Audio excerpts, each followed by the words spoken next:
Hi, I'm Dr. Mike Datola, and I'd like to take a minute to share with you my favorite way of doing interproximal reduction. It's with the IPR strip system from Contact EZ. Since aligners were first introduced to dentists and patients nearly 20 years ago, they've continued to grow in popularity. But for most aligner cases to be successful, it's necessary to do some IPR or interproximal reduction because of the lighter forces involved with orthodontic aligners when compared to traditional orthodontics.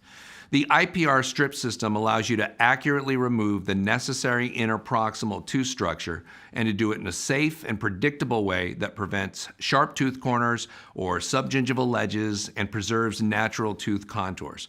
This truly is stress-free IPR, so let's go ahead and take a closer look at the IPR strip system. So to look at the IPR strip system, this is a pretty typical case of a patient who might come into your office and ask about having removable aligners done.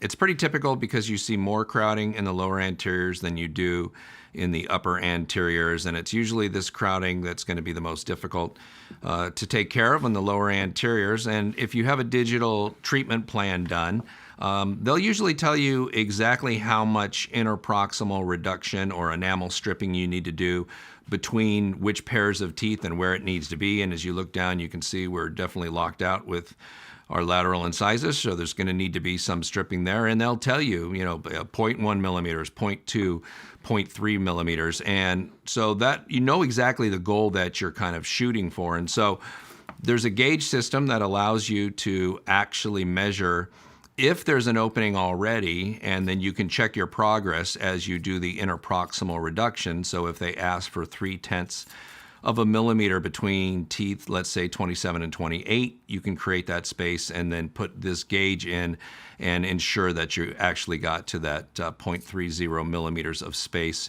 between those two teeth. So before you start it, it's probably always good to just check with the 0.10 and see if in fact there is any space between those teeth like there is here. So I've already got 0.10 between the central incisors. So if that's all they wanted in there, I would leave that be for now.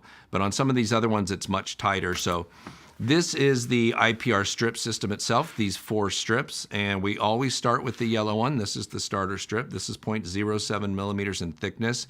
It's single-sided, so you can see that it's got diamonds on that side, and then it's shiny and perfectly smooth over on this side. So this is an extra fine diamond grit because we don't want to remove any more than 0.07 millimeters.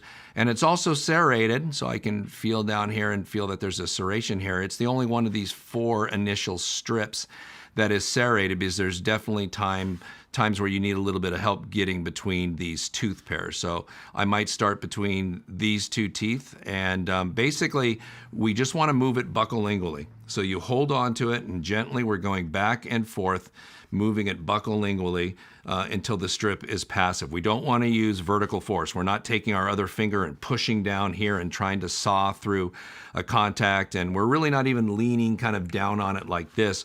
We're simply going buccolingually and letting that little serration on the edge help us find find that pathway down in between that contact. So we're going back and forth as we can do it, as we do it, and then we can come out and verify that we have in fact removed that much. And remember, it's just cutting on that one side as well. So as you're in there going back and forth, you wouldn't pull the smooth side against this tooth. If anything, you would move a little towards this one, knowing that this is the tooth that you're actually removing some enamel on as you go back and forth inside of that contact. These are all sterilizable, by the way, so these can be autoclaved, and they're good for, the company guarantees them for use up to 5 times. There's probably dentists who use them more times than that, but diamonds tend to get clogged, as you know from prepping teeth, and as a result, they're at their maximum efficacy for 5 uses. So that's the first one, the 0.07. The next one is the red strip, which is a 0.12. This is a medium diamond, and again, because it's a bigger diameter, it's actually double-sided, so both sides of this one will cut. And then we go to the 0.15, the blue double-sided coarse diamond on both of those, and these are not serrated because we've already created the path with our yellow one. And then we have the green extra widener, double-sided, 0.2 millimeters. and a double-sided coarse diamond. And we could probably sneak this in. These teeth aren't real teeth, obviously, so it's much easier to be able to sneak in somewhere because we have a lot more deflection within this plastic base than we do with the PDL. But you can see, like when you do it in the mouth, you start to get some powder accumulating on here as you go in between there. And if they were asking for 0.20 millimeters, we would then take our thickness gauge for the 0.2 millimeters and put it between those teeth to ensure that we had in fact removed enough. And the digital treatment plan will typically tell you when to make these adjustments, when to do the IPR, and have these measurements as you work your way through.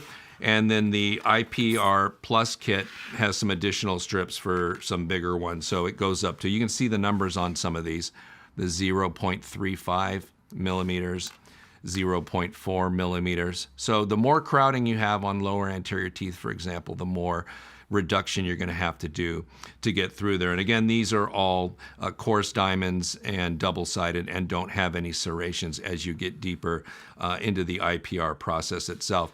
You can see this opening that's here. It's there for a specific reason. It's really about visibility. So as you're going in here, you can see where this tooth is, and as you lean it back and forth, there's a bit of flexibility in your ability to lean it one way or the other. So that central opening ends up being really handy. And because there's no serrations on any of the strips except for the very initial one, it prevents any sharp corners or subgingival ledges.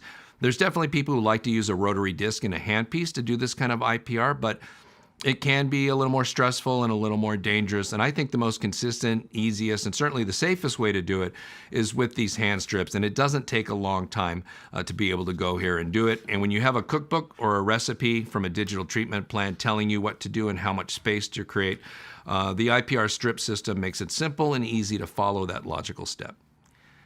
Anytime you can make a procedure in dentistry stress-free, it's worth doing. And the IPR strip system has made interproximal reduction stress-free for me. So on behalf of myself and all of us here at Contact Easy, I want to thank you for your time and your continued commitment to quality dentistry.